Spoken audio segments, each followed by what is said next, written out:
No mai, kia ora. My name is Vanessa. E mō Ātara Winton School, I'm Chloe. Welcome to the N.E.W.S news for Ramere, the 4th of December. Okay, we start the day with library news. All books are due in today. If you find books at home over the weekend, it's not too late to bring them in and return them to the library on Monday. Then it's bill time for books that have been issued but not returned. Okay, high-vis vests. Kia ora students wearing them to and from school.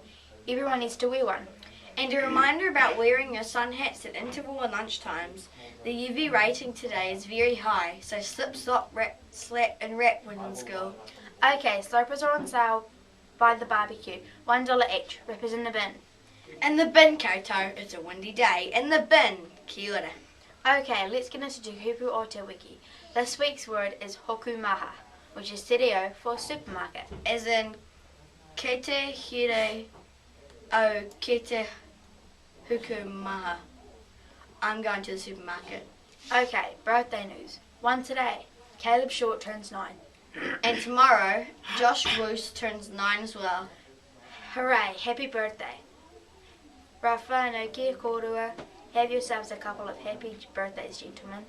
And that's it for from us all here at the N.E.W.S team. Ka kite te Wiki. And hi there, Winton School.